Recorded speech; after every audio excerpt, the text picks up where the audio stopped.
The crack of the open palm against my cheek was so startlingly swift, I didn't even have the fraction of a second needed to flinch. My cherished, tortoiseshell reading glasses, a gift from my late husband, Robert, flew through the air, their delicate frames shattering against the polished marble floor of the grand Versailles ballroom. 165 stunned, impeccably dressed guests watched the scene unfold in a terrible, suffocating silence. My cheek was immediately ablaze, a searing physical pain, yet it was a dull, insignificant ache compared to the agonizing, visceral burn of betrayal and profound degradation that seized my chest.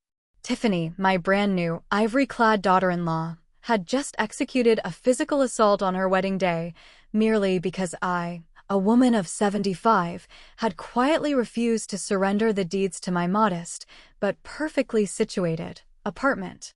"That is precisely what you deserve for being such a self-centered old fossil," she shrieked, her voice echoing off the vaulted ceilings. "A woman your age has no practical need for that much prime real estate. It's truly shocking." The utter silence that descended felt like a physical weight, pressing the air from my lungs. I knelt slowly, my hands trembling uncontrollably, the expensive lace of her gown a few feet from my worn, sensible shoes, as I gathered the shards of glass. Why was everyone watching, but no one was helping? The answer will chill you to the bone. A significant portion of the guests quickly averted their gaze, suddenly consumed by a morbid, uncomfortable curiosity about their champagne flutes or the intricate floral arrangements. Others immediately started whispering into silk and satin, their hushed tones carrying the judgment of a hastily convened jury. But the crucial, unforgivable truth was this: not a single person, absolutely no one, dared to rise to the defense of the pathetic, publicly disgraced mother-in-law. My only son, Charles, stood by the tiered wedding cake frozen, his eyes glued to the pattern on the carpet as if I had become completely invisible, a mere, temporary inconvenience. "You are no longer welcome here, Linda," Tiffany continued, her voice regaining its smooth, venomous composure as she meticulously smoothed a crease from her pristine wedding train. "Charles and I require our privacy to establish our new life together. Your apartment is the ideal stopgap for us while we locate something truly befitting our future status." Her words were not just cruel, they were concentrated acid, delivered with a smile of absolute, predatory entitlement.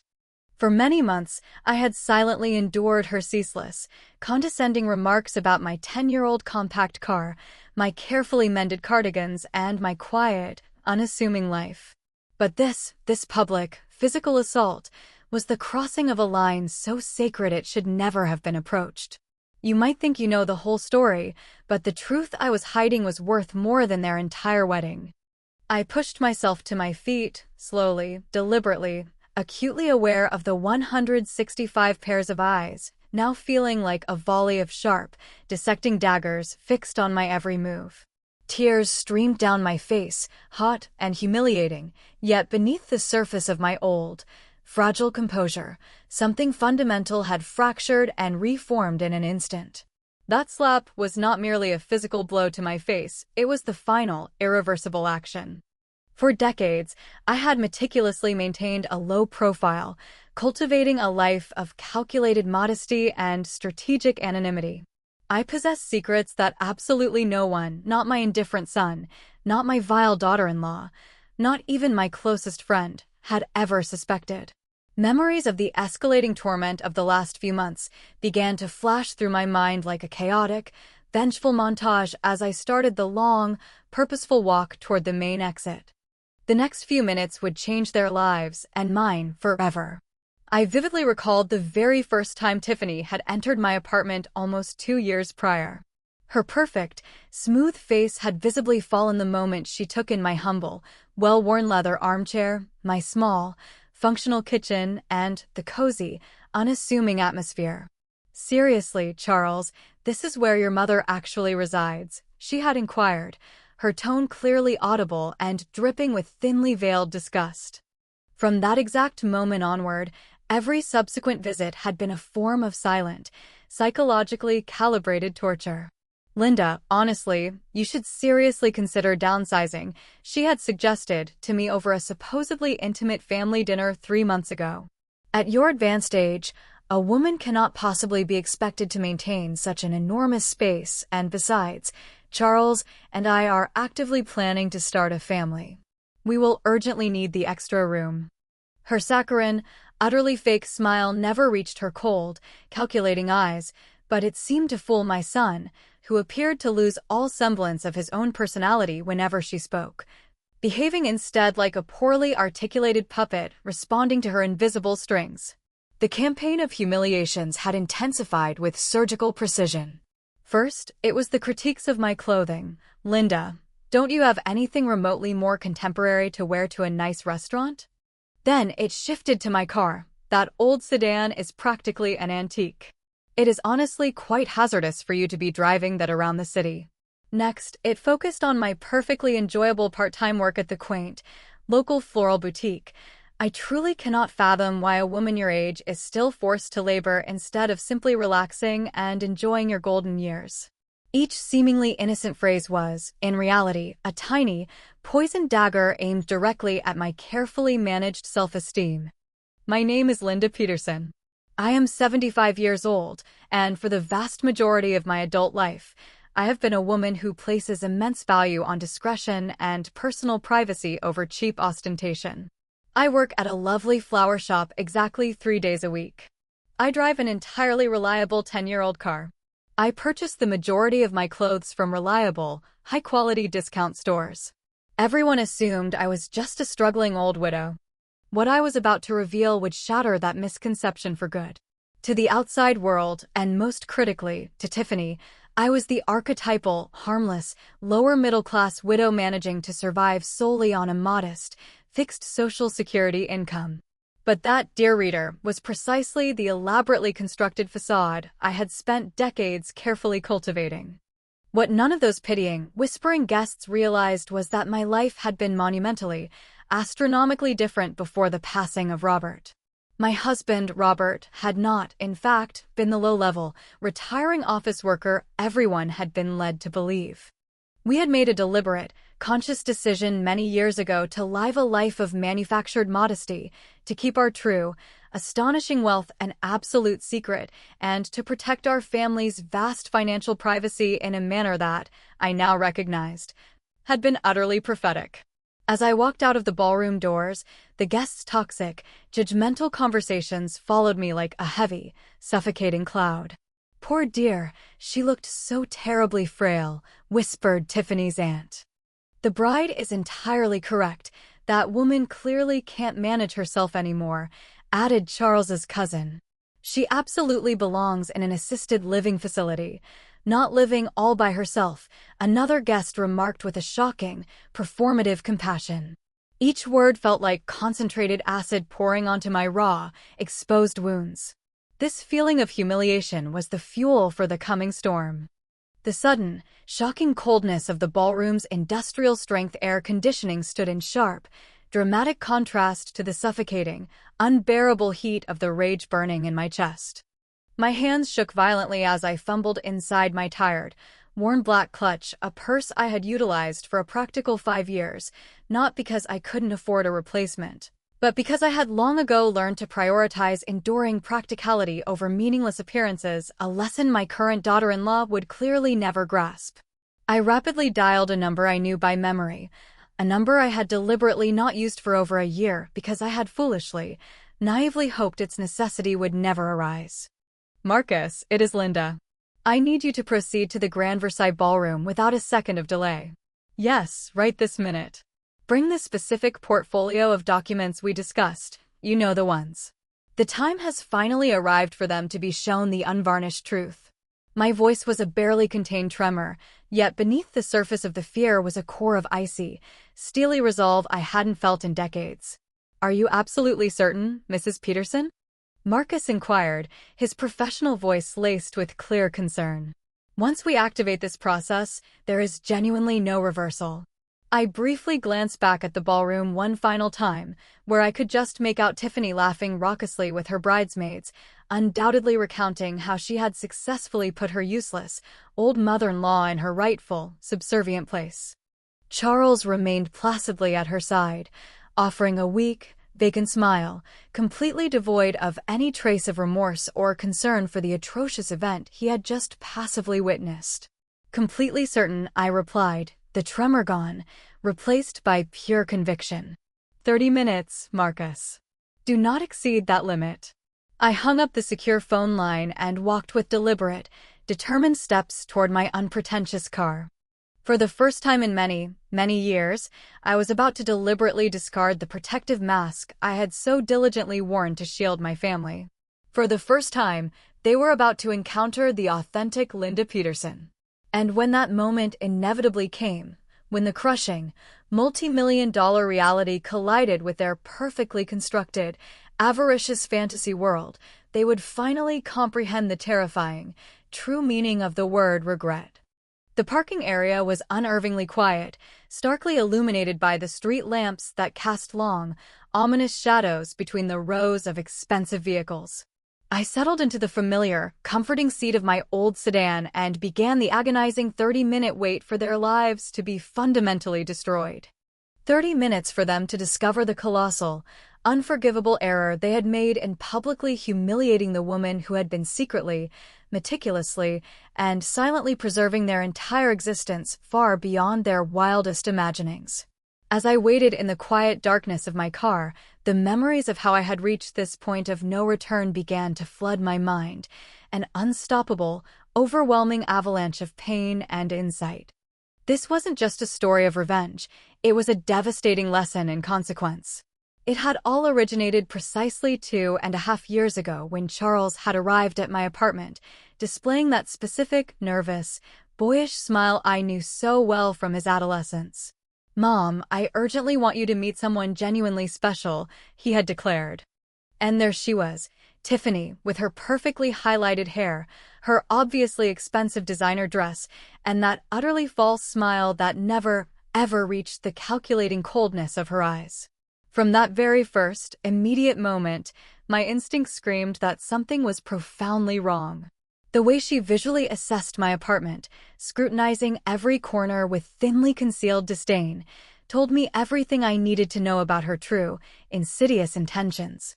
"Oh, how quaint and cozy," she had murmured, visually dismissing my perfectly good, second-hand furniture and my son's faded childhood curtains. Her tone suggested the absolute reverse of her words. Charles, hopelessly blinded by what he sincerely believed was an all-consuming love, failed entirely to notice the condescension that permeated her every utterance. The most painful revelation was yet to come. That initial dinner was a silent, agonizing disaster. Tiffany barely touched the delicious meal I had lovingly prepared, curtly claiming she was strictly monitoring her figure. When I politely inquired about her family background, she offered vague, evasive answers, but not before launching an intrusive question about my own financial standing with an alarming, clinical curiosity. "And how exactly do you manage to subsist entirely on a widow's basic pension, Linda? It must be an awful struggle to get by with such a limited income," she had stated with an unconvincing, performative concern. What Tiffany failed to realize was that I was observing and analyzing her just as intently as she was attempting to size up my potential worth. Over the next agonizing few months, I began to identify clear, concerning patterns that placed me on immediate, high alert. Every time they visited my apartment, she would pointedly comment on how outdated everything was, or how I certainly deserved something much better in my golden years. But her eyes always seemed to linger, with a predatory focus, on the minute details that truly mattered: the property's exclusive location in the city's most coveted district, the breathtaking panoramic view afforded by my balcony, the unusually large dimensions of the rooms. One afternoon, while Charles was utilizing the bathroom, I distinctly overheard her speaking in a hushed, conspiratorial tone on her phone in my kitchen. "Yes, Mother." His mother's apartment is located in an unbelievably expensive, central neighborhood. If I can successfully convince her to relocate to a smaller, more appropriate place, we can temporarily move in there until we buy our own mega mansion. She is such a gullible old dear, she'll probably even send us a thank you note for assisting her with the smooth transition.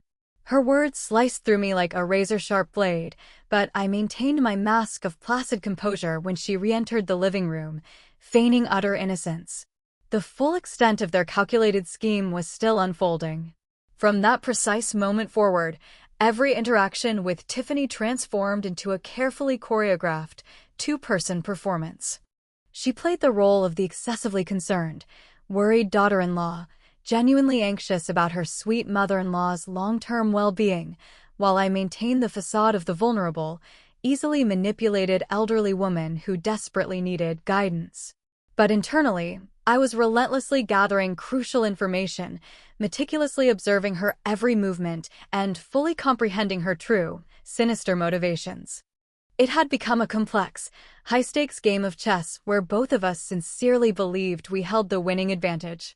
The subsequent months brought an inevitable, gradual escalation in her attempts at psychological manipulation. First, there were the subtle, insidious suggestions. "Linda, I have discovered some positively lovely, all-inclusive apartments for people your age with zero maintenance headaches and every service provided." Then came the increasingly direct and coercive pressure. "You simply cannot continue living alone in this huge place at your age. It is genuinely dangerous. What if you suffer a terrible fall and no one discovers you for several days?" Every single argument was skillfully designed to make me feel completely incompetent, incapable, and utterly helpless. Charles, my own flesh and blood, began to parrot her phrases like a perfectly trained automaton. "Mom, Tiffany really does have a point. Perhaps it would be significantly safer for you to seriously consider moving to a more manageable, sheltered residence." Witnessing him gradually and systematically transform into that woman's obedient puppet was infinitely more painful than any direct verbal insult. The son I had dedicated my life to raising with such boundless love and sacrifice now viewed me as a mere financial obstacle to his own happiness.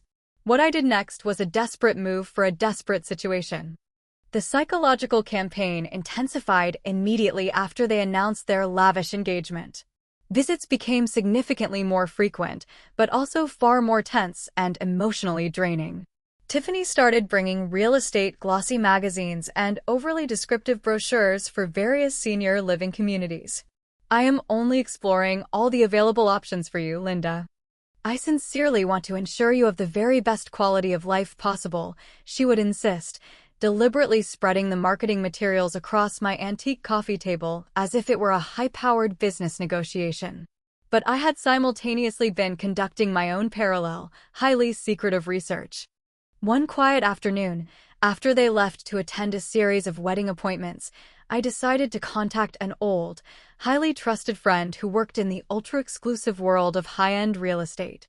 "Amelia, I urgently need you to investigate something critical for me," I told her. "There is a couple who seem deeply interested in my apartment, and I need to fully understand their actual, real-world financial standing." What Amelia discovered and reported back to me was chilling to my core. Tiffany and Charles were drowning in staggering, life-altering debt. The elaborate, over-the-top wedding they were planning cost an estimated $55,000, entirely financed through maxed-out credit cards and a series of unsecured personal loans. The luxury apartment they were currently renting was on the verge of eviction proceedings due to multiple non-payments. The expensive, late-model cars they drove were financed with crushing, non-sustainable payments. Their entire lifestyle was a beautifully crafted, utterly empty facade built entirely on a mountain of suffocating debt. The pieces of the horrific puzzle finally snapped into place. Everything instantly started to make perfect, devastating sense. The desperate rush to get married, the relentless, aggressive insistence that I vacate my apartment, the constant, targeted comments about my supposed economic vulnerability. It was never about genuine love that had united this couple. It was the frantic, desperate need to locate an immediate, permanent solution to their overwhelming, self-inflicted financial catastrophe. And my apartment, strategically located in one of the city's most exclusive, cash-rich areas, was their absolute last lifeline. The devastating revelation hit me like a physical slap to the soul, far worse than the one I would later receive in the ballroom. My son, the boy I had raised with the strongest values of absolute honesty and consistent, hard work, had chosen the easy, cowardly path of manipulation and deceit. He had willingly permitted a mercenary, ambitious woman to convince him to see his own mother as nothing more than a temporary financial resource to be mercilessly exploited, rather than a person to be cherished and respected. The next step was a painful preparation for the inevitable. In the immediate weeks leading up to the wedding, their coercive attempts became increasingly transparent and aggressive. "Linda, you cannot continue being so utterly selfish," Tiffany had spat at me just 3 days before the ceremony. "Charles and I have sacrificed so much for this marriage to happen. The least you could do is simply assist us with affordable housing." Her words no longer even bothered to wear the flimsy mask of fake concern. It was a direct, unapologetic demand cleverly disguised as a family favor. That very night, I made the resolute decision that would change absolutely everything. I called Marcus Jones, my longtime financial advisor and the only man I had completely trusted since the death of my husband, Robert. "Marcus, I urgently need you to prepare a highly specific set of documents. It is now highly probable that I will very soon be forced to reveal information I have kept strictly confidential for years." His voice immediately became grave and serious. "Mrs. Peterson, are you entirely certain this is the correct moment?" He had cautiously warned me with the wisdom of a man who had successfully managed my sprawling financial affairs for over a decade. "Once this information is publicly released, you will lose all ability to retract it. The resulting consequences could be emotionally devastating for all family relationships." But my mind was already fully, irrevocably made up. The family I had desperately tried to protect with my silence had chosen instead to viciously betray me. And now, sitting in the quiet darkness of my car in the ballroom parking lot, impatiently awaiting Marcus's arrival with the documents that would alter everything, I knew the moment of reckoning had finally, brutally arrived. The whole truth was about to detonate. 25 more excruciating minutes and Tiffany, Charles, and every single one of those pitying, judging guests would discover the genuine identity of Linda Peterson. 25 more minutes, and their perfectly crafted, meticulously built world of lies, arrogance, and pure greed would collapse completely, like poorly constructed sand castles washing away in a sudden, violent tide. The gentle, cool night breeze rustled the dense leaves on the trees surrounding the parking lot, creating restless, dancing shadows beneath the stark, artificial lights.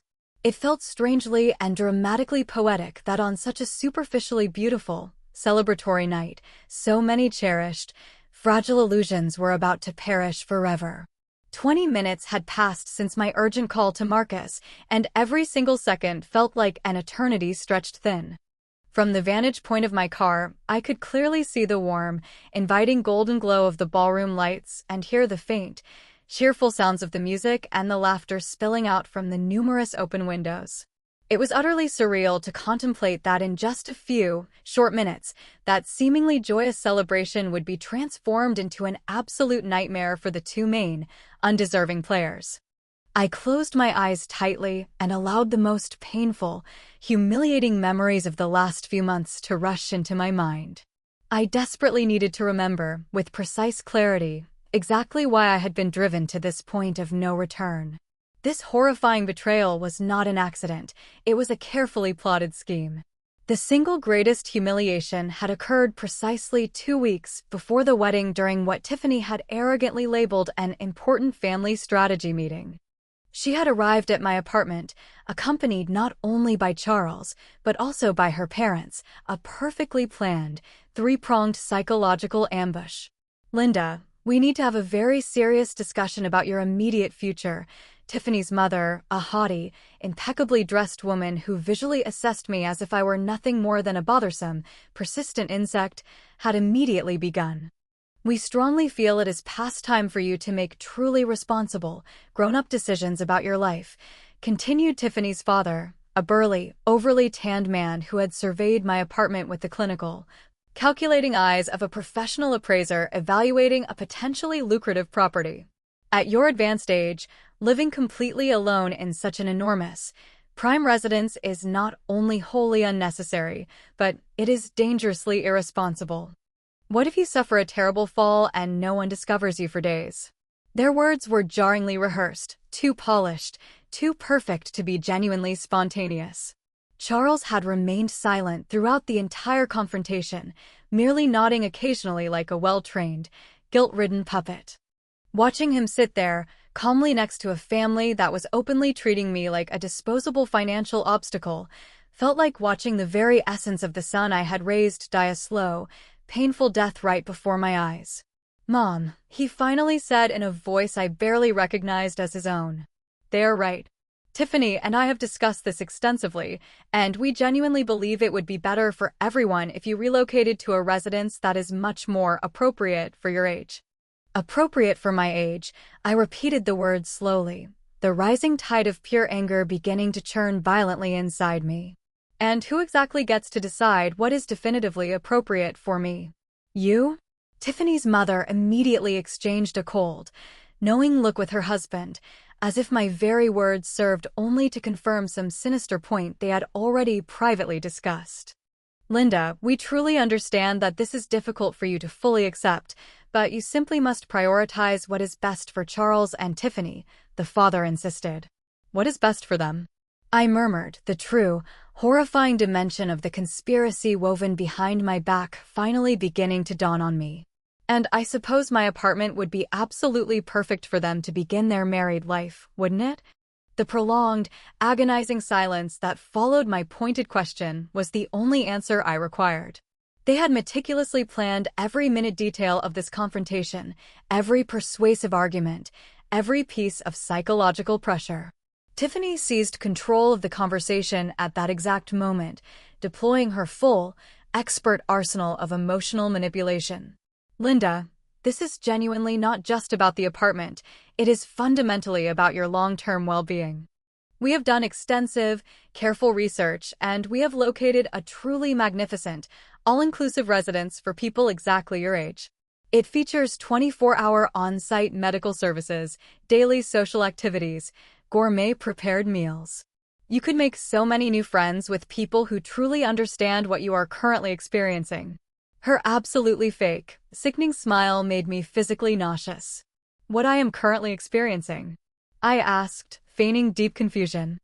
"And what precisely do you believe I am experiencing, Tiffany?"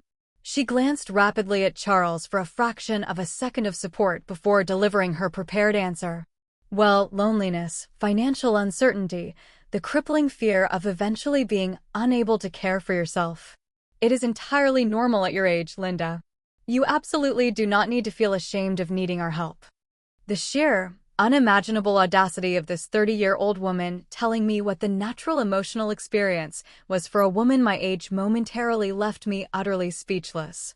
But then I saw something in her eyes that sent a real chill down my spine, the absolute, terrifying certainty that she was wholly entitled to my life, my home, and my personal decisions. To her, I was no longer a person possessing autonomy. I was merely a financial obstacle to be quickly removed with the minimum possible resistance.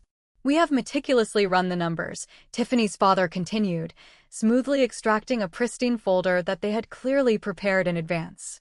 "The projected monthly cost of the residence would be approximately $5,500. With the immediate sale of your property, you would have more than sufficient funds to comfortably cover it for several decades, and there would still be a substantial amount remaining to conveniently assist Charles and Tiffany with their initial marital startup expenses." There it was, the raw, naked, ugly truth, completely unmasked. It had never been about my well-being, my safety, or my golden years. It was exclusively about a massive injection of cash. It was about cynically converting my home into liquid capital to fund their wildly unsustainable, debt-ridden lifestyle. "And if I absolutely refuse?" I inquired, even though I already knew the inevitable, terrifying answer. "Linda," Charles said, his voice sounding hollow and heavily rehearsed, We sincerely hope it won't become necessary to resort to more drastic measures.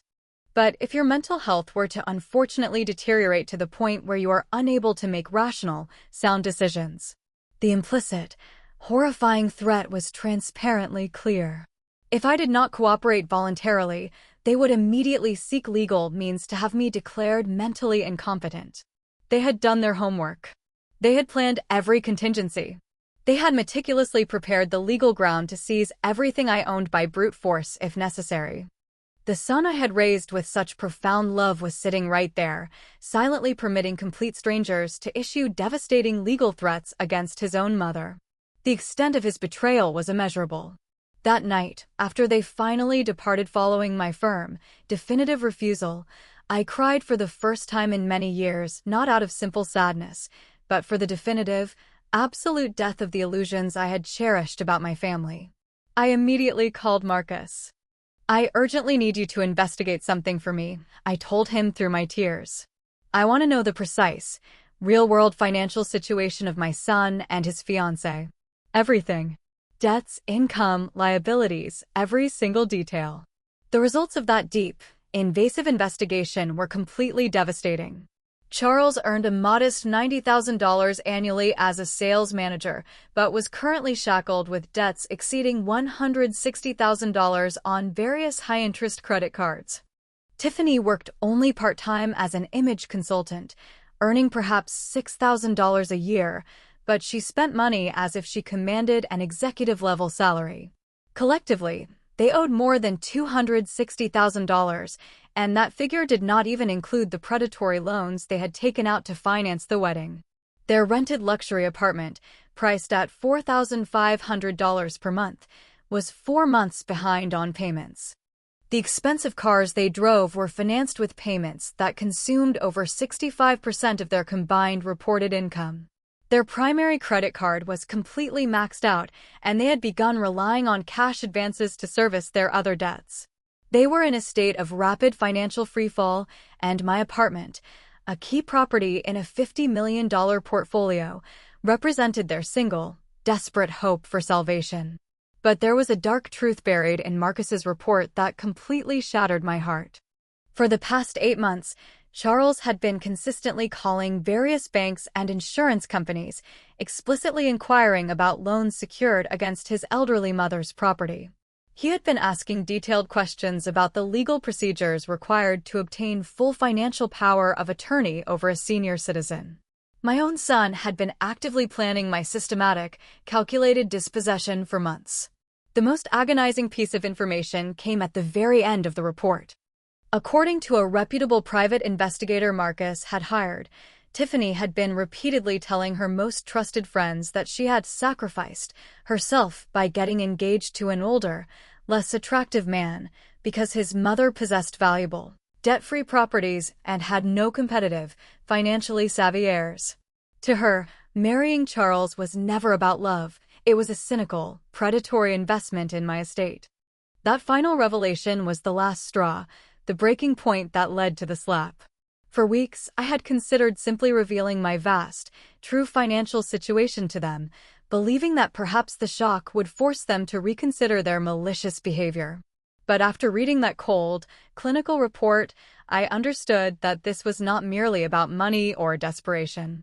It was about a pure, corrosive, calculated greed that had corrupted my son until he was utterly unrecognizable. The days leading up to the wedding were sheer torture. Every phone call from Charles was a new attempt at pressure to reconsider my position. Every visit from Tiffany included poisonous, dismissive comments about my stubbornness and selfishness. They had begun treating me as if I were already a senile old woman whose opinions carried absolutely no weight. The night before the wedding, Charles made his final, most painful attempt. "Mom, tomorrow is undeniably the most important day of my life. Please, I beg you, do not ruin it by being difficult. Tiffany only wants what is genuinely best for all of us." His words were the definitive confirmation that I had lost my son forever. The man getting married the next day was no longer the boy I had raised with such love and sacrifice. And now, sitting in my car, waiting impatiently for Marcus, I recognized that everything had inevitably led to this catastrophic moment. This was not simple revenge or cruelty. This was the final, devastating act of justice. It was about showing them the unavoidable consequences of their wicked actions. It was about teaching them that certain, fundamental lines should never, ever be crossed. The timer was almost up, and the world was about to watch. 15 more minutes, and everything would irrevocably change. My hands, still slightly trembling from the earlier shock, reached for my phone to dial the number of Joseph Riley, my kind, 70-year-old neighbor from the apartment across the hall, a silent, deeply concerned witness to all the tense, hurried visits of the past few months. "Joseph, it's Linda. I urgently need to ask you for a very important, discreet favor," I said, my voice carefully controlled. "Could you please go into my apartment and immediately retrieve the heavy, brown leather folder from the second drawer of my private desk?" "Yes, right now. It is absolutely critical." Joseph had been like a younger brother to me since Robert passed, and I knew I could implicitly trust him to act without demanding questions. While I waited for him to return my call, I recalled the conversation we'd had just the week before. He had directly witnessed from his own balcony when Tiffany had arrived with a real estate appraiser, completely unbeknownst to me. "Linda, that girl brought a man carrying a heavy briefcase who was openly measuring your apartment from the exterior," he had told me, his voice heavy with obvious, genuine concern. When they caught sight of me, they quickly rushed away. "I genuinely do not like what is happening at all." Joseph had been the very first person to openly notice the subtle, but alarming, shift in Charles's behavior over the last several months. "Your son no longer greets me the way he used to," he had observed. "He used to stay and chat with me for a while when he came to visit. Now he rushes in and rushes out as if he's thoroughly ashamed of something." His words had served only to confirm what my heart already knew with painful certainty. I had lost my son long before the public slap that night. The truth hidden in that folder would make them tremble. The folder I had requested Joseph to retrieve contained documents that no one in my family had ever been allowed to see. Highly sensitive bank certificates, multi-million-dollar property titles, and complex investment records that Robert and I had successfully kept secret for more than 3 decades.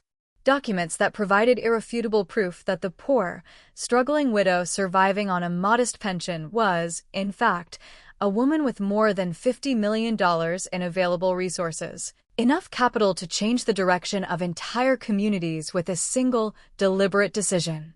10 minutes later, Joseph appeared in the parking lot, holding the weighty folder securely in his hands. "Linda, what on earth is going on? You look incredibly distressed," he asked, handing me the critical documents. "It has everything to do with Charles's wedding," I explained briefly, recounting the shocking public assault in the ballroom. I watched his kind face instantly harden with pure disbelief and mounting fury with every detail. "That woman is an absolute viper," he muttered, shaking his head. "I always knew it. Joseph, in just a few minutes, a man named Marcus will arrive. When you see him pull up, please tell him I am waiting for him here," I requested. "And Joseph, after tonight, many things are going to be radically different. I want you to know that you have always been like family to me." His eyes momentarily welled up with tears as he nodded solemnly. "You are my family, too, Linda. Do what you absolutely have to do." The moment of transformation was at hand. As Joseph walked back toward the building, I opened the heavy folder and began to review the documents I hadn't looked at in months. The first was a straightforward bank statement, displaying a staggering balance of $29 million in a meticulously managed investment account. The second was the official property title for an entire downtown office building, a massive asset that generated a reliable monthly rental income of over $160,000. The third was the deed to a pristine, beachfront vacation home I had acquired strictly as an investment 10 years ago. Robert had been a genuine genius with investments, starting with a tiny, specialized import business and quietly transforming it into a silent, sprawling, multi-million-dollar empire. Together, we had made the deliberate decision to live a life of financial modesty to fiercely protect our privacy and our family security. "Visible wealth only attracts problems," Robert always used to say. "Invisible wealth gives you absolute power." I never, in my darkest imaginings, thought I would be forced to use that devastating power against my own son. Every single document in that folder represented decades of meticulous hard work and exceptionally smart, strategic decisions. The flower shop where I worked 3 days a week was never because I needed the money. It was because I genuinely enjoyed remaining active and connected to my local community. The old car I drove was not due to financial limitations. It was because I had learned that unnecessary, flashy ostentation only brings unnecessary problems. My apartment, the one Tiffany so desperately coveted, was actually the single least valuable property in my entire portfolio. I had purchased it not for its economic value, but for the profound, irreplaceable memories it held. It was the cherished home where Robert and I had spent our final, beautiful years together, where we had mapped out our retirement, and where he had ultimately passed away peacefully in my arms after a brave battle with cancer. But there was a final, damning detail in that folder that would change absolutely everything for Charles and Tiffany. For the last 4 years, ever since my son had started running into his first significant financial troubles, I had been secretly, meticulously paying a substantial portion of his debts. The high credit card payments he genuinely thought were coming from an unexpected work bonus were actually being discreetly transferred from my personal account. The special discount on his luxury rent that he believed he had cleverly negotiated with his landlord was money I transferred monthly to ensure he stayed current. Without Charles having the slightest idea, I had been systematically subsidizing his irresponsible, debt-ridden lifestyle for years. The expensive apartment he lived in, the late-model car he drove, even a significant portion of the enormous expenses for the wedding currently taking place had all been made possible by my secret, vast financial support. I had genuinely believed I was assisting my son through a difficult patch, never fully realizing I was actively financing his transformation into a person I no longer recognized. The bank records clearly showed monthly, continuous transfers totaling $8,500 that had kept the rapidly sinking ship of Charles's financial life precariously afloat. Money he mistakenly believed came from work bonuses or tax refunds, when in reality it was his mother, desperately trying to shield him from the logical, inevitable consequences of his irresponsible, debt-fueled decisions. The irony was utterly devastating. While Tiffany was publicly humiliating me for being an economic burden on their future marriage, I was, quite literally, the sole reason they could even afford that marriage in the first place. While they were actively plotting to strip me of my apartment to solve their massive financial problems, I had been secretly solving those very problems for them for years. I closed the folder and looked toward the ballroom one last time. The lights were still blazing. The music was still faintly playing. The guests were still celebrating. But in less than 5 minutes, Marcus would arrive with the final, necessary documents. In less than 5 minutes, the immediate, painful process of severing every single financial thread I had used to protect a son who had actively chosen to betray me would begin. This is not revenge, I fiercely reminded myself. This is absolute justice. This is about finally teaching them that malicious actions have severe consequences, that corrosive greed always has a devastating price, and that family is not a commodity you can sell for temporary economic convenience. I had protected Charles from reality for far too long, and that misguided protection had corrupted him until he was utterly unrecognizable. The final curtain was about to rise. Headlights of a sleek, black sedan cut through the parking lot darkness, flooding the area with a sharp, white light that momentarily blinded me. It was Marcus, professionally punctual as always, arriving with the critical final documents that would change absolutely everything forever. I climbed out of my old car and walked purposefully toward him, feeling with every step how I was moving further away from the Linda I had been, the timid, overly generous mother, and closer to the formidable woman I was now grimly compelled to become. Mrs. Peterson, Marcus said, stepping out of the sedan, a thick legal brief secured under his arm. Are you 100% certain of this? Once we enter that room, there will be no legal or emotional way to undo the cataclysm about to occur. I looked one last time toward the ballroom, where my son and his new wife were likely still celebrating their cynical, short-lived victory over the useless old woman they had just humiliated. I have never been more sure of anything in my entire life, Marcus. It is time for them to finally meet the authentic Linda Peterson. Marcus expertly opened his folder under the dim parking lot light and began to show me the documents he had prepared with his characteristic, clinical efficiency. Mrs. Peterson, here is the official order for the immediate and permanent suspension of all bank transfers you have been making in Charles Hughes's name, he stated, pointing to the first piece of paper. Also, here is the formal notice of cancellation for the lease agreement that you had confidentially guaranteed. The landlord will receive this legally binding document first thing tomorrow morning. I took the papers into my trembling, but determined, hands. Each document represented a thread of life support I had woven for years to protect my son. And now I was deliberately cutting those threads one by one. And the payment for the Grand Versailles Ballroom? I inquired, despite already knowing the devastating answer. Cancelled, Marcus confirmed, without a hint of emotion.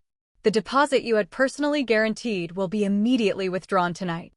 They will have until tomorrow morning to secure an alternative form of payment for the total outstanding balance. The colossal magnitude of what I was about to do struck me with the force of a cold wave. For 4 agonizing years, I had been the invisible, silent safety net that had kept Charles and Tiffany's lives afloat.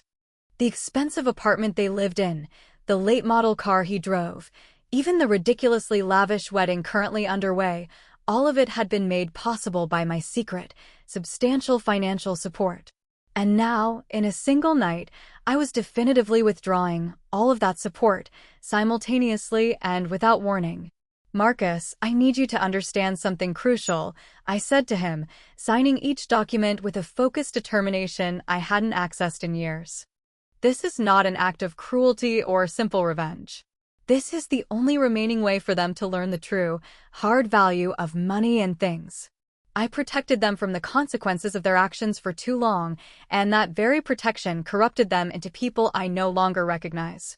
I understand perfectly, Mrs. Peterson, Marcus replied, with a genuine, rare respect in his voice. In my 30 years as a financial advisor, I have witnessed countless families utterly destroyed by greed and soul-crushing ingratitude. What you are undertaking requires more moral courage than most people possess. His words gave me the final surge of strength I needed to take the last, most difficult step. We walked together toward the main ballroom entrance, and with every deliberate step, I could feel my heart pounding with increasing speed.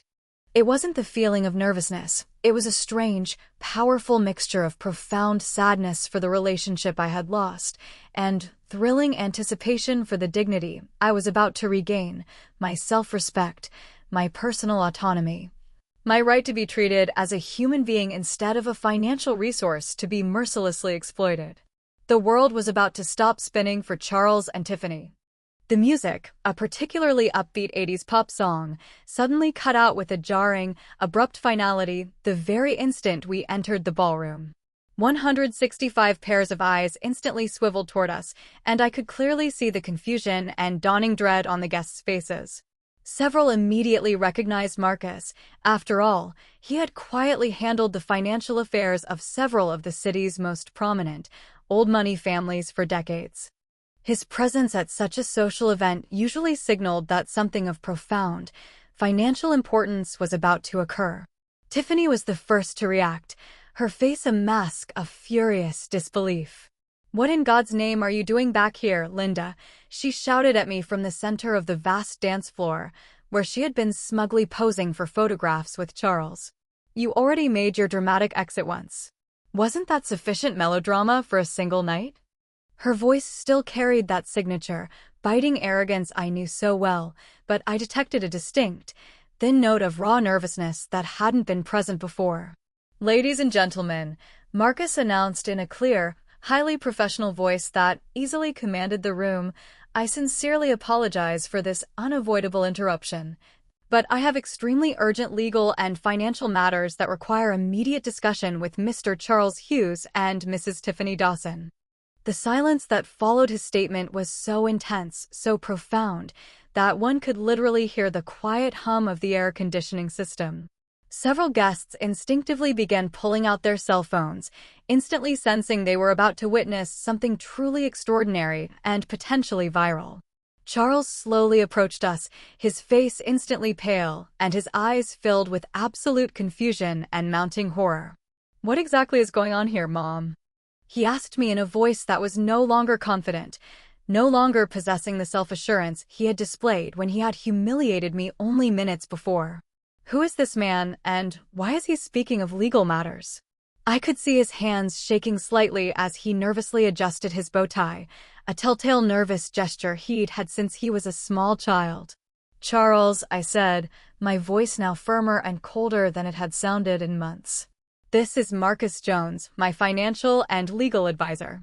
He has come to formally deliver several documents that I believe you will find deeply enlightening." Marcus opened his folder and extracted the first document, holding it up for all to see. "Mr. Charles Hughes, you are hereby formally notified that the financial guarantee your mother had personally provided for your long-term lease agreement has been immediately and permanently canceled. Your landlord will be notified by legal courier tomorrow morning, and you will have precisely 30 days to either secure a new guarantor or vacate the property entirely." All the color instantly drained from Charles's face. "Financial guarantee?" he whispered, looking at me with eyes that were rapidly filling with comprehension and outright terror. "Mom, what on earth is he talking about?" But I could tell from his expression that a part of him had always known. For years, he must have vaguely suspected that his exceptional financial luck was not entirely natural, but he had chosen not to ask difficult questions because the answers would have been highly uncomfortable. Furthermore, Marcus continued, utterly relentless, the monthly transfers totaling $8,500 that your mother had been consistently making to your personal accounts have been permanently suspended. This includes payments for all credit cards, vehicle insurance, and various other living expenses that you mistakenly believed were being covered by other sources. Tiffany let out a high-pitched gasp that echoed sickeningly throughout the enormous ballroom. "That is impossible," she shrieked, running toward us, her expensive wedding dress dragging on the floor. "Charles does not have a rich mother. Just look at how she lives. Look at her cheap clothes, her terrible old car. She is an impoverished old woman barely living on a miserable pension."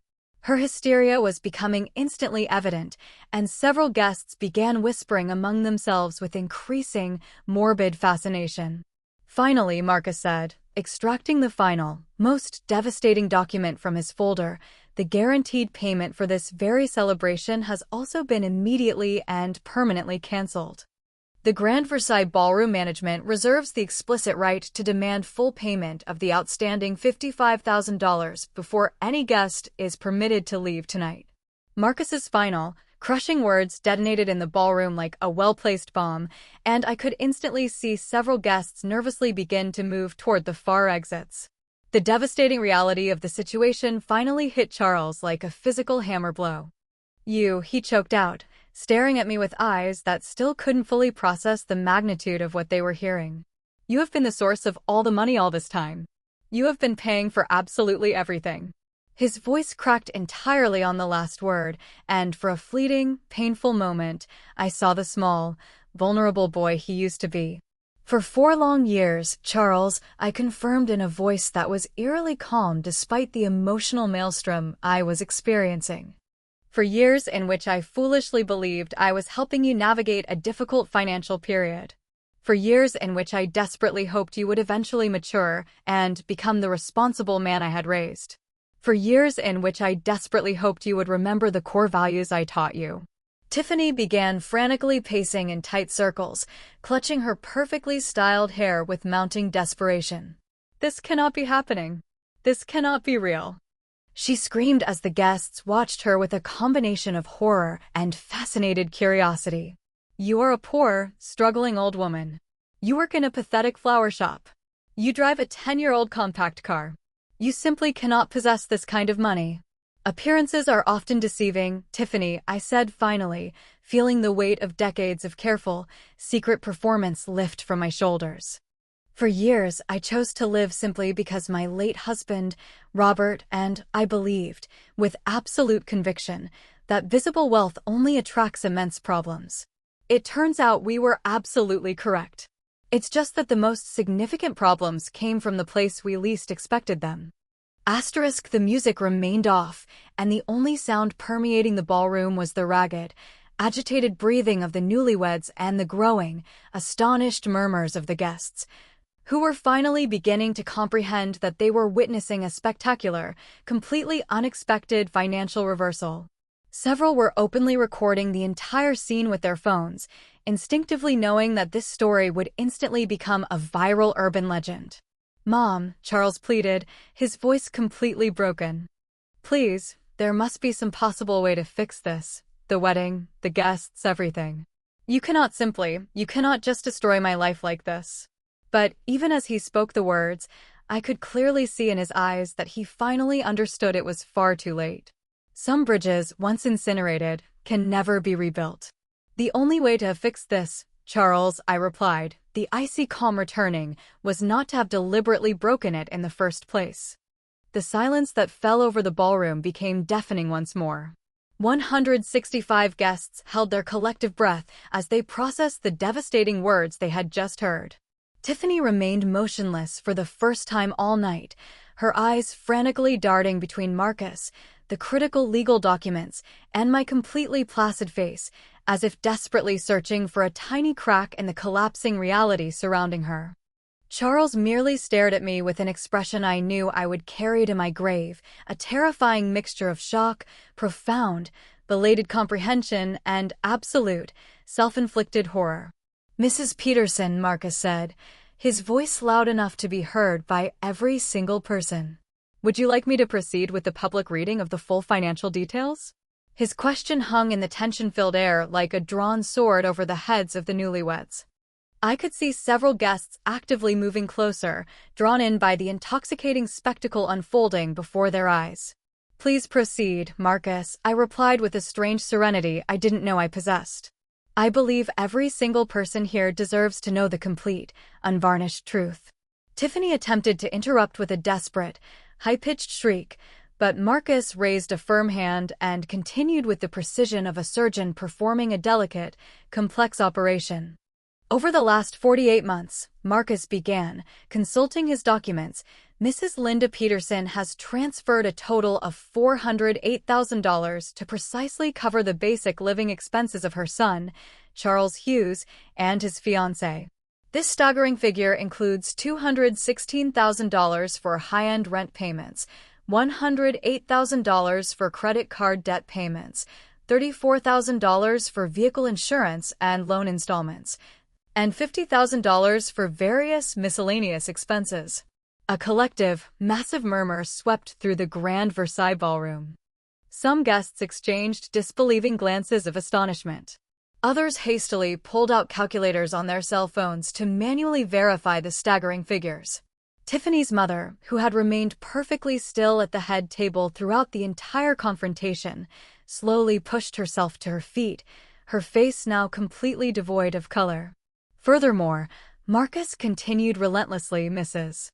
Peterson personally guaranteed the total, comprehensive cost of this very celebration, including the ballroom rental, the multi-course food service, the professional music and entertainment, the complex floral arrangements, and the photography services, for a total amount of $55,000.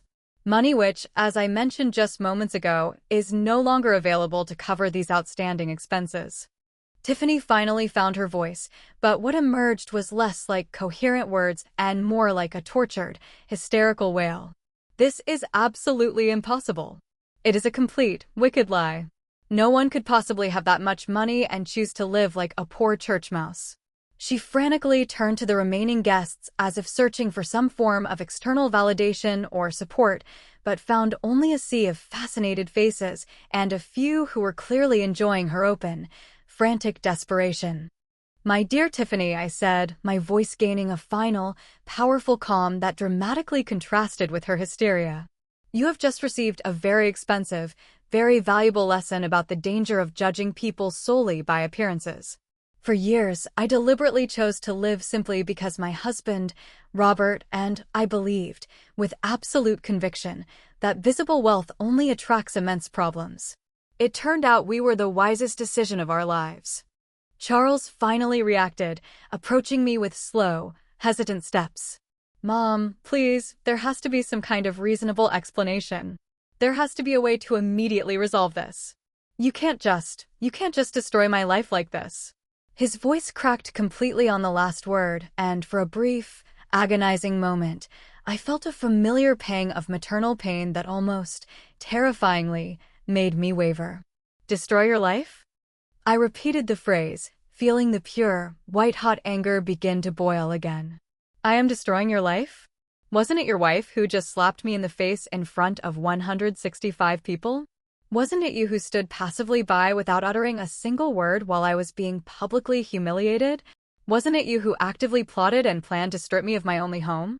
The devastating truth of my words resonated in the ballroom like a loud, final church bell. Several guests nodded visibly, clearly remembering the horrific scene that had instigated the entire dramatic confrontation.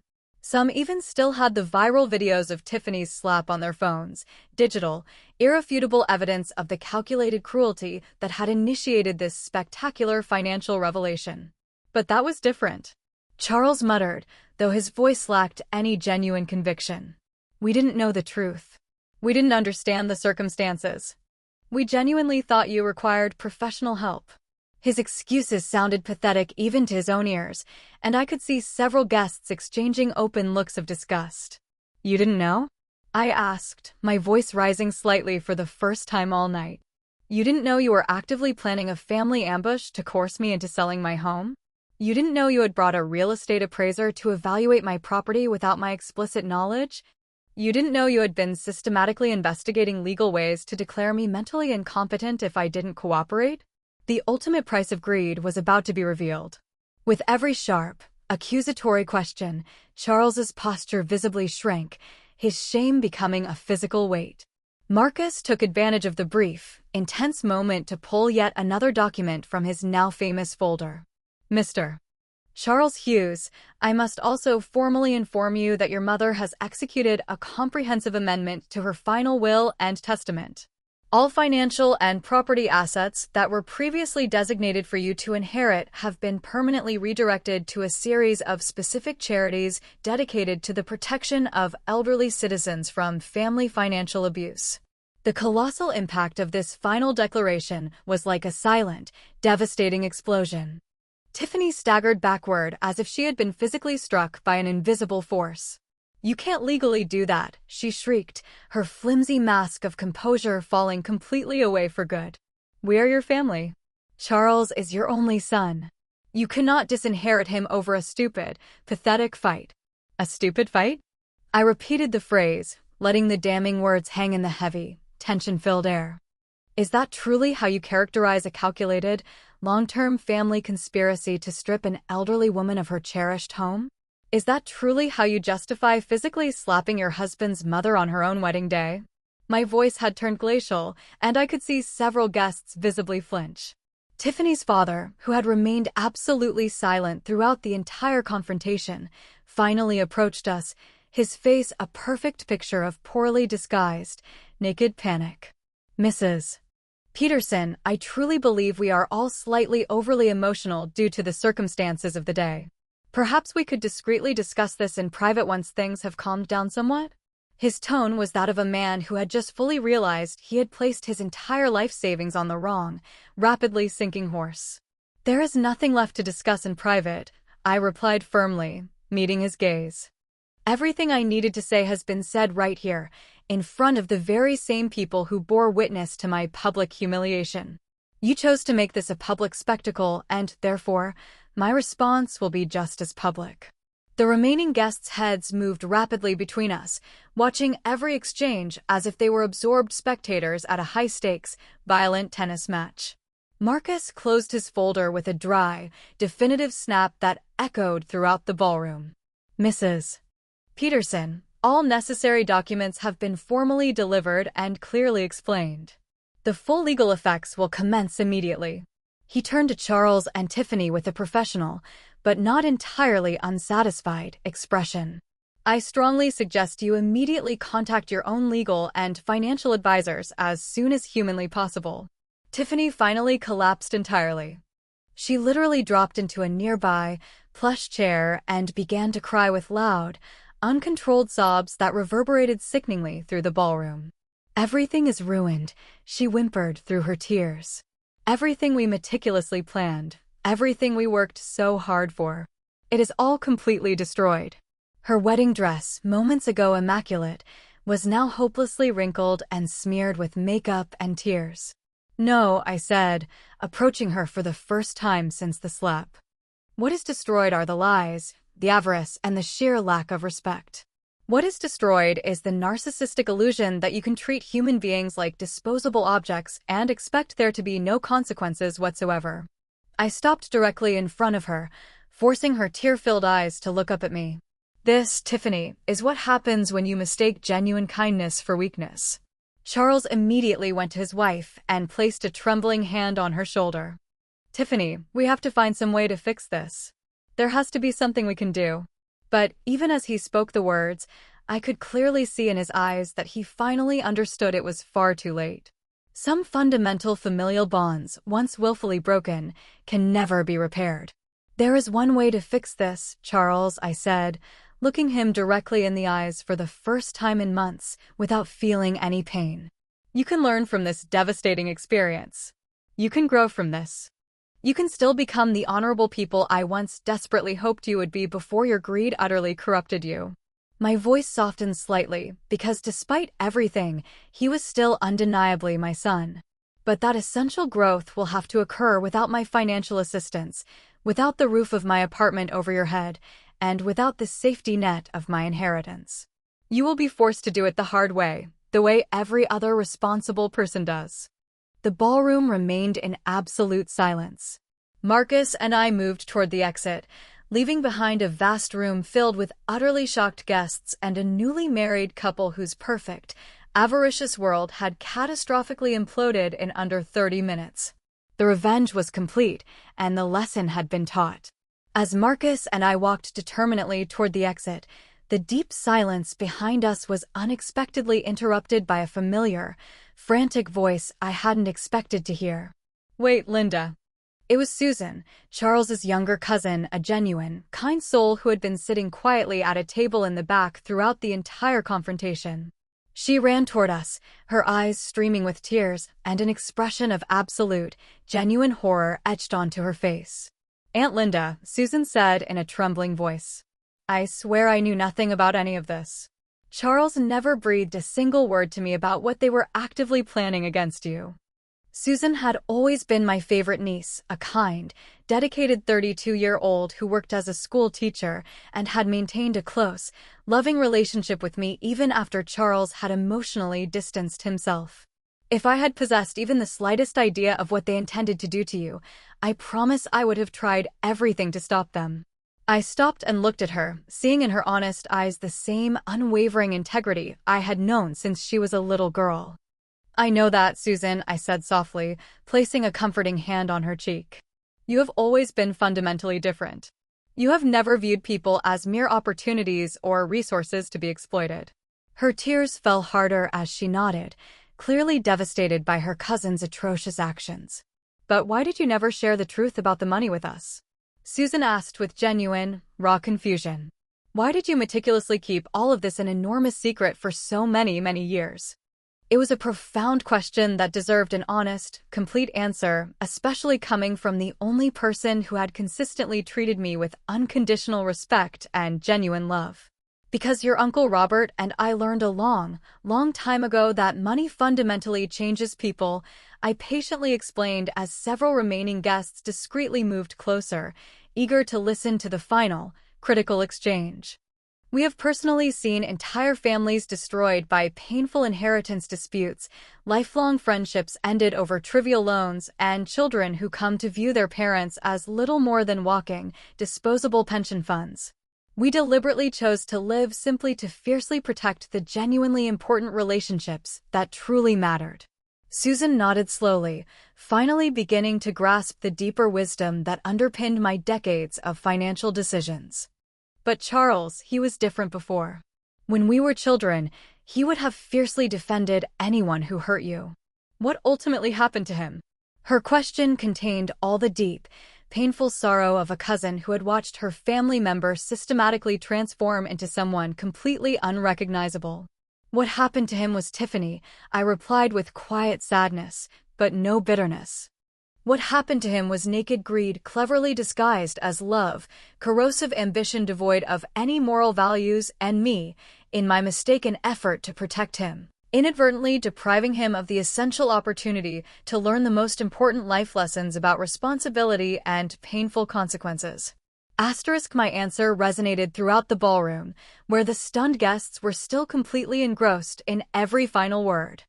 Marcus had respectfully moved to the side during this intensely private exchange, but now he approached and murmured something softly in my ear. "Mrs. Peterson, the ballroom manager is now approaching. It appears he has already been informed about the cancellation of the guaranteed payment." Indeed, I could see a burly man in a crisp suit walking rapidly toward us with several official-looking papers in his hands and a very serious, deeply concerned expression. "Mrs. Peterson," the manager, a man named Mr. Peterson, said in a tense voice, "I have just received a payment cancellation notice that is highly irregular and completely unacceptable. The contract for this celebration explicitly guarantees payment until tomorrow morning. Can you please immediately explain what is happening here?" His presence added a new, urgent layer of immediate reality to the financial crisis I had just expertly triggered. "Mr. Peterson," I replied, recalling his name from the conversations we'd had when I secretly arranged the full wedding payment. "The financial guarantee I personally provided for this celebration has been legally revoked due to a series of extraordinary and unavoidable circumstances that have only come to light tonight." I gestured toward Charles and Tiffany, who remained slumped in the center of the ballroom like pale statues of absolute despair. "I understand," Peterson said, taking in the chaotic scene with the weary experience of someone who had handled dramatic social events for decades. "And who will assume immediate responsibility for the payment now?" "The total outstanding amount is $55,000, including the ballroom rental, the food and beverage service, the entertainment, the floral arrangements, and the photography services." His voice was professional but unmistakably firm, making it abundantly clear that this problem needed an immediate solution. Charles finally reacted, approaching us with hesitant steps. "Mr. Peterson, there must be some sort of grave misunderstanding. My mother, she can't simply cancel the payment like that. We are a family. This situation can be easily resolved." His voice carried a raw, terrifying desperation I had never heard before, the desperation of a man who was finally, fully grasping the absolute magnitude of his disastrous situation. "Young man," Peterson said with the forced patience of a seasoned professional, "the financial guarantee was provided exclusively by Mrs. Peterson, personally and privately. She has the absolute legal right to withdraw that guarantee at any time. I now urgently require someone to provide an alternative form of payment immediately, or I will be legally forced to suspend the event and eject all remaining guests." Tiffany stumbled forward, her wedding dress now completely disheveled and her makeup hopelessly smeared with tears. "You can't do this," she screamed at Peterson. "It is our wedding day. You cannot possibly ruin our wedding day over some pathetic money problems." Her hysteria was reaching a peak, and several remaining guests began to murmur with increasing, noticeable discomfort. "Ma'am," Peterson replied with growing firmness, "I am not ruining anything. I am merely adhering to the contractual terms that you willingly signed. If you cannot provide an alternative payment immediately, I will be forced to ask all guests to vacate the premises and immediately suspend all services." His ultimatum landed in the ballroom like a final, devastating sentence. The cold, hard reality of the situation finally began to fully penetrate the minds of the remaining guests. Some had already started to quickly grab their belongings and discreetly head for the exits. Others remained rooted in place, absolutely fascinated by the raw, unfolding drama, like spectators of a severe traffic accident they couldn't possibly look away from. "Mom," Charles pleaded, approaching me with genuine tears in his eyes for the first time since he was a small boy. "Please, I recognize that what we did was horribly wrong. I know we hurt you deeply, but there are 165 people here. There are photographs. There are once-in-a-lifetime memories. You can't destroy all of this over a simple argument." His voice cracked entirely on the last word, and for a fleeting moment, I saw the vulnerable little boy he had once been.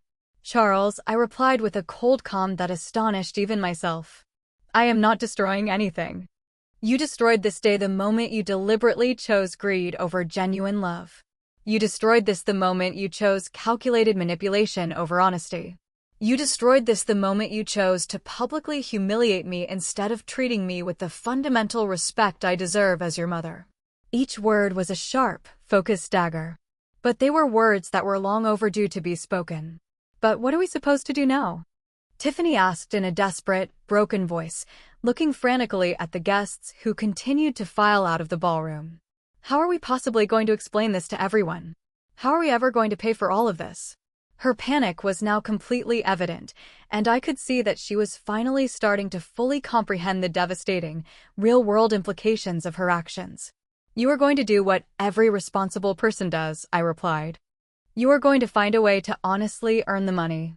You are going to learn how to live strictly within your actual means. You are going to discover what it genuinely means to work hard for the things you want, instead of constantly expecting others to simply provide them for you."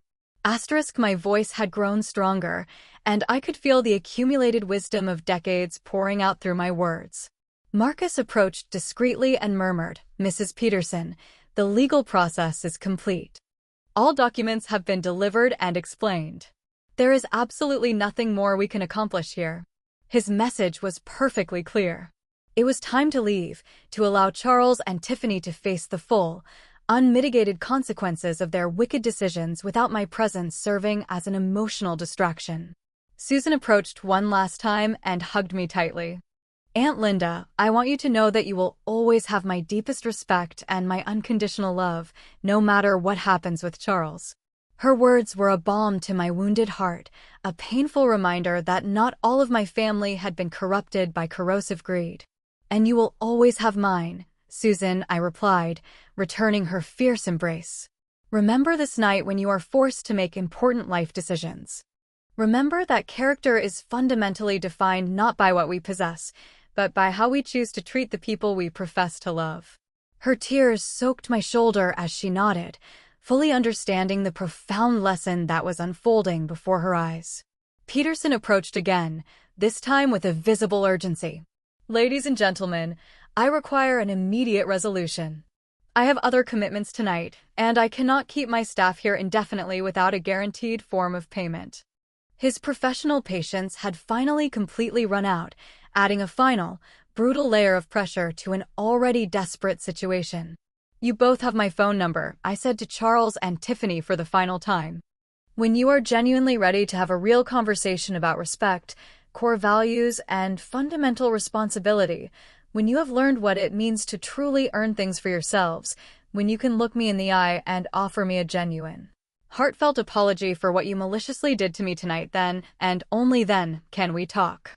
But for that," I added, looking them directly in the eye, "you will first have to find a way to resolve the colossal mess you created here, entirely on your own." With those final words, I turned and walked toward the exit with Marcus, leaving behind a vast ballroom full of chaos, despair, and the crushing, undeniable reality of deserved consequences. The revenge was complete, and the lesson had been taught.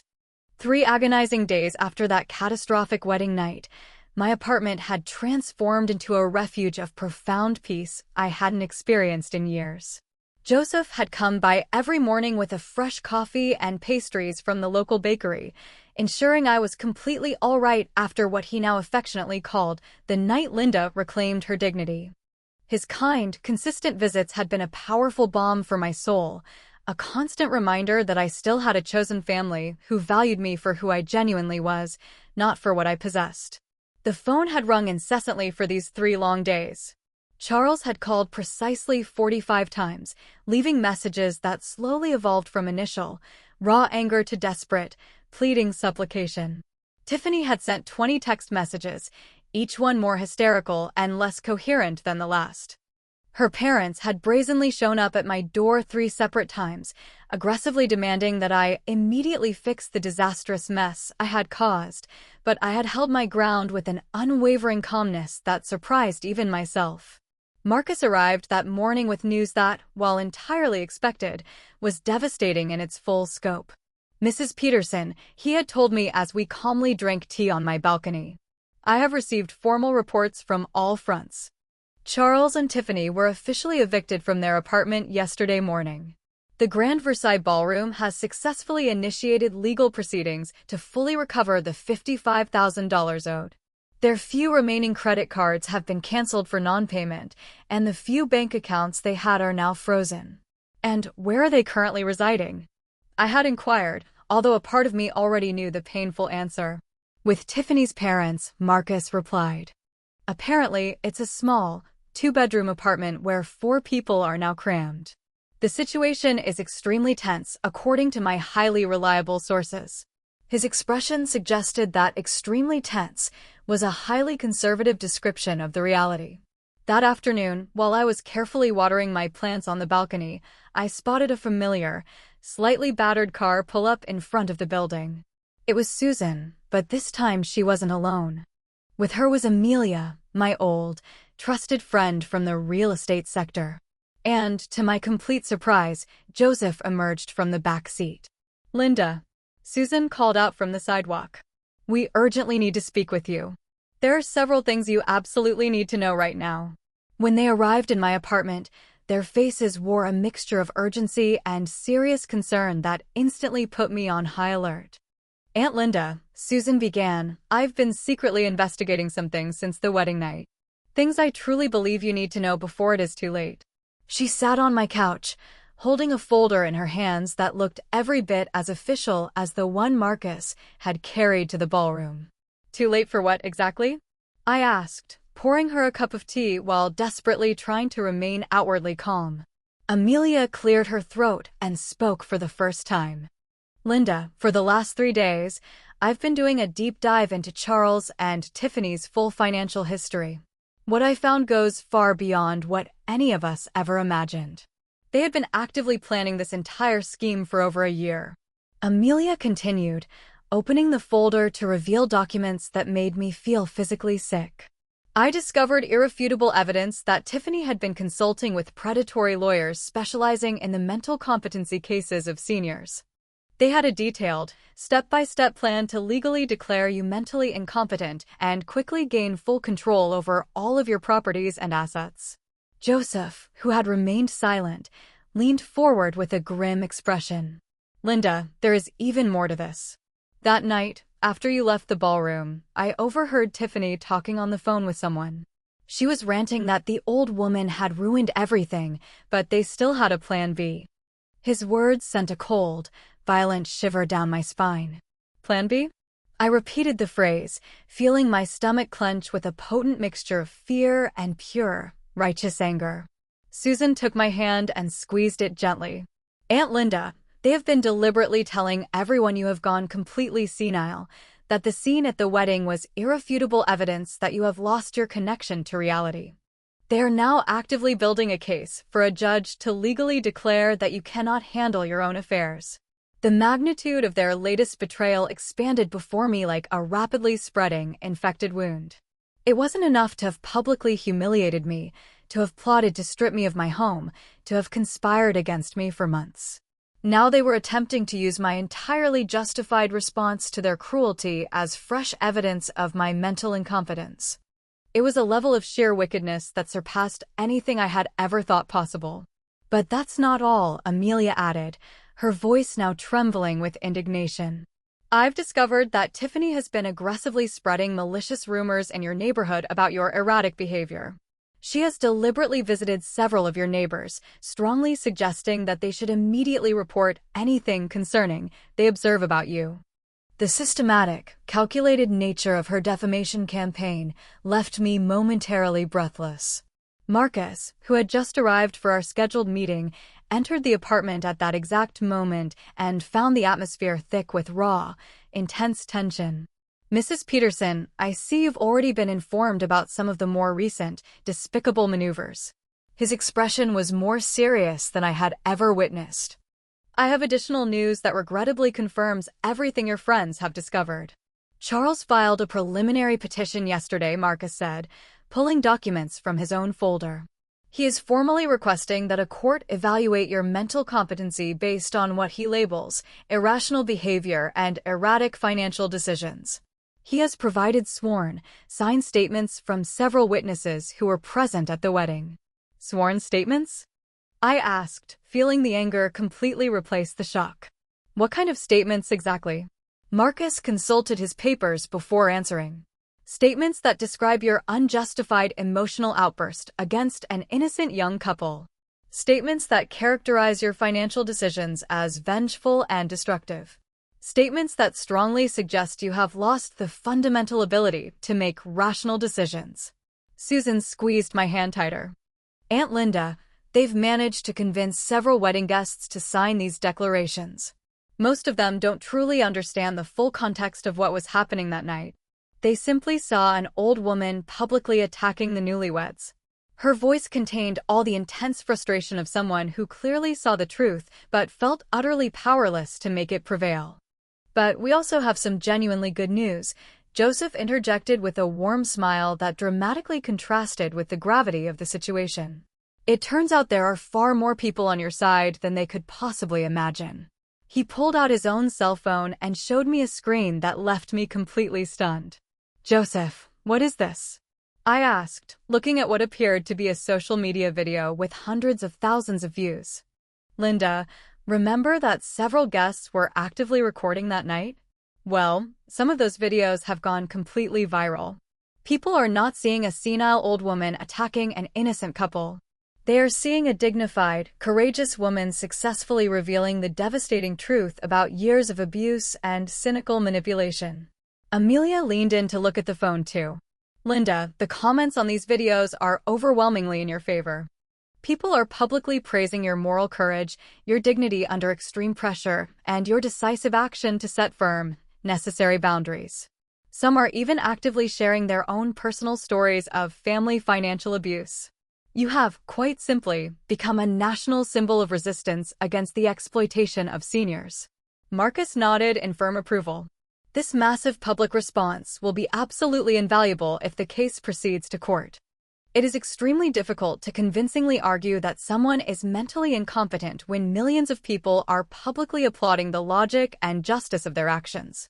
His professional, confident smile had returned, suggesting that perhaps the looming legal battle wouldn't be as one-sided as I had initially feared.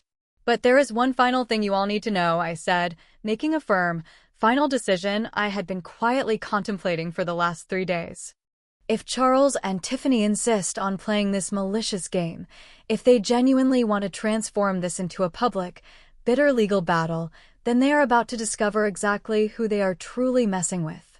I stood up and walked to my desk, where I had been meticulously preparing my own private folder of damning documents.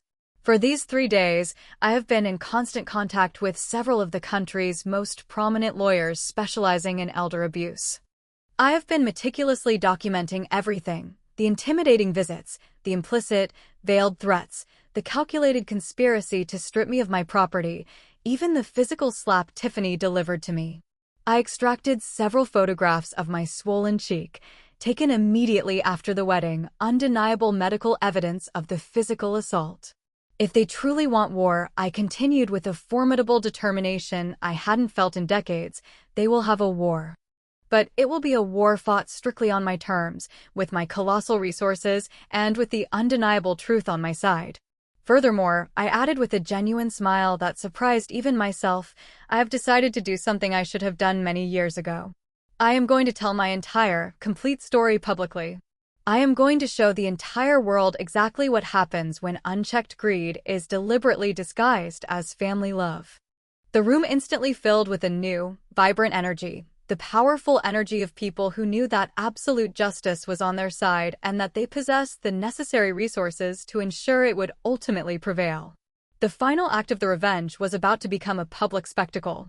6 months after that infamous night that divided my life into a clear before and an after, I found myself sitting calmly in the most prestigious television studio in the city, patiently awaiting the start of the interview that would broadcast my full story to the entire nation. The program, Stories of a Lifetime, had contacted Marcus after the viral wedding videos had accumulated an astonishing 15 million views on social media platforms. My personal story had quickly become a national, powerful symbol of resistance against the silent plague of family abuse of seniors. The journalist, Catherine Diaz, a highly respected woman known for her professional integrity, reviewed her notes while the technicians made their final lighting adjustments. "Mrs. Peterson," she said to me with a warm, genuine smile, "I want you to know that you have truly inspired tens of thousands of people with your moral courage. We have received hundreds of moving letters from viewers who have bravely lived through similar situations during these past 6 months. Many things had radically changed. The entirely frivolous legal case Charles and Tiffany tried to build against me collapsed spectacularly when Marcus presented the overwhelming evidence of their prior conspiracy to declare me mentally incompetent. Not only did they definitively lose the case, but they were legally fined for frivolous litigation and ordered to pay my substantial attorney fees, which amounted to $100,000. The financial bankruptcy that followed was swift and utterly devastating. Charles had lost his high-paying job when his employer learned about the public scandal and the pending litigation. Tiffany had desperately attempted to start a new image consulting business, but the viral videos had effectively poisoned her professional reputation. They were now residing in a tiny, one-bedroom apartment in the distant suburbs, working multiple part-time, low-wage jobs and struggling desperately to service their enormous accumulated debts. The most painful aspect of these 6 months had been Charles's complete, total silence. After losing the legal case, he had made no effort whatsoever to contact me. There were no calls asking for forgiveness, no letters explaining his behavior, no acknowledgement that his actions had been morally wrong. It was as if he had decided it was significantly easier to simply hate me than to face the crushing reality of what he had done. Tiffany, conversely, had attempted to contact me numerous times. Her messages had rapidly evolved from initial, legal threats to desperate, pleading requests for financial assistance. The very last message, received just 2 weeks prior, stated, "Linda, I know we made terrible mistakes, but we are your family. Charles is gravely ill with stress, and I am now pregnant. Please, you cannot allow your grandchild to grow up in poverty." The news of the pregnancy had felt like a physical dagger to my heart. I was going to be a grandmother, but my grandchild would likely grow up in a home filled with intense resentment toward me. However, I had finally learned the most difficult life lesson. I could not save people who actively refused to be saved. Trying to do so only perpetuated their destructive, toxic behavior. "Mrs. Peterson, we are on the air in 5 minutes," the program director announced. I took a deep, centering breath and thought of all the people who had written to me after seeing the videos, sharing their own horrifying stories of family abuse. Seniors whose children had aggressively seized control of their finances. Parents emotionally blackmailed by utterly irresponsible adult children. Grandparents threatened with being denied access to their grandchildren unless they provided immediate, substantial financial support. We are live in 3, 2, 1. The red light on the camera illuminated, and Catherine began with her perfectly rehearsed introduction. Good evening and welcome to Stories of a Lifetime. I am Catherine Diaz, and tonight we have with us Linda Peterson, a 75-year-old woman whose incredible story has shocked the nation and placed the crucial issue of family financial abuse against seniors at the center of a vital national debate. Mrs. Peterson, Catherine continued, turning to me, 6 months after the extraordinary events at your son's wedding, how does it feel to know that your story has courageously inspired so many people? Her question was direct but compassionate, allowing me to begin on my own terms. I feel a profound sense of gratitude, I replied, feeling my voice steady as I spoke. Grateful that something as personally painful as the loss of my relationship with my son has served a vital purpose to bravely help other people in similar, desperate situations. For many months, I felt terribly lonely and deeply confused, constantly wondering if I was the one who was somehow wrong. Now, I know with certainty that what I endured is far more common than any of us would like to admit. Catherine nodded and consulted her notes. Tell us about the years leading up to that night. When did you first begin to realize that something was fundamentally wrong in your relationship with your son and his fiancée? It was the exact question I had been anticipating, the crucial opportunity to fully explain how emotional and financial abuse develops gradually, almost imperceptibly. It started with seemingly small, insignificant things, I explained, remembering those early, subtle signs I had ignored out of blind maternal love, condescending comments about my age, subtle suggestions that I could no longer adequately care for myself, gentle but persistent pressures for me to make decisions that only truly benefited them. Family abuse rarely begins with physical blows or screaming. It begins with the slow, insidious erosion of your self-confidence, with forcing you to question your own reality. Marcus leaned forward to add his legal context.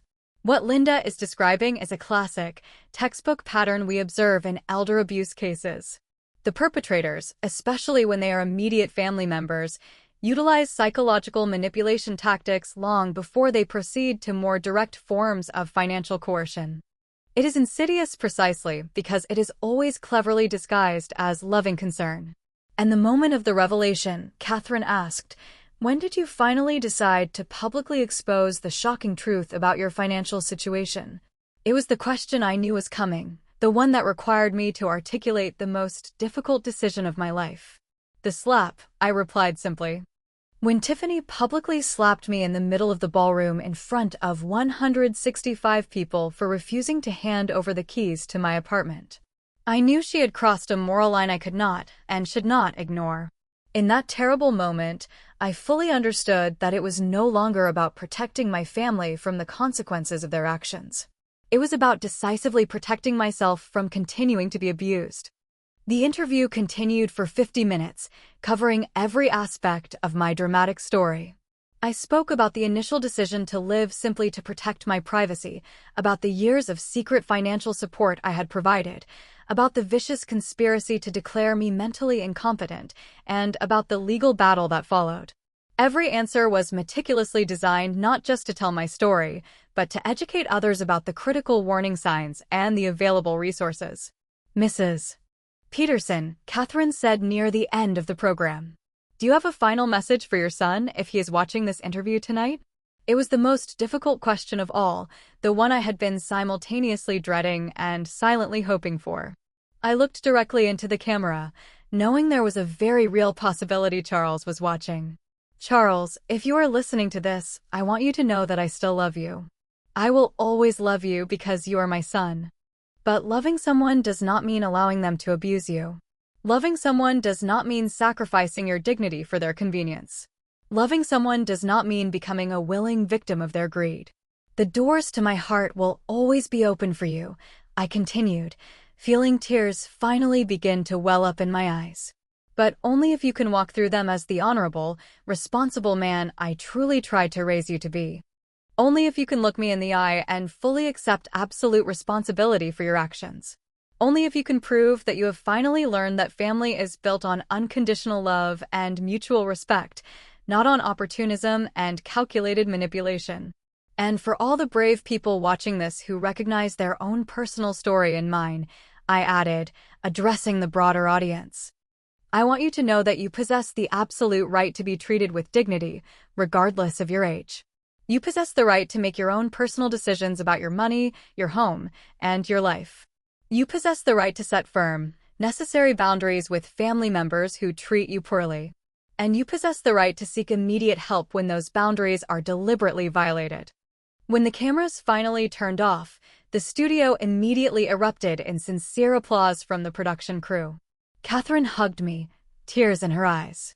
Linda, that was, without question, one of the most powerful interviews I have ever conducted.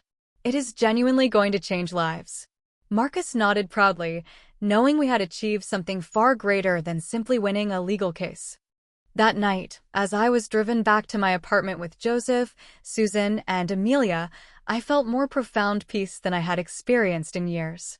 I had told my complete story. I had fiercely defended my truth. And I had successfully used my pain to help countless others. No matter what the future held with Charles, I knew, with absolute certainty, that I had done the right thing. I had finally set myself free.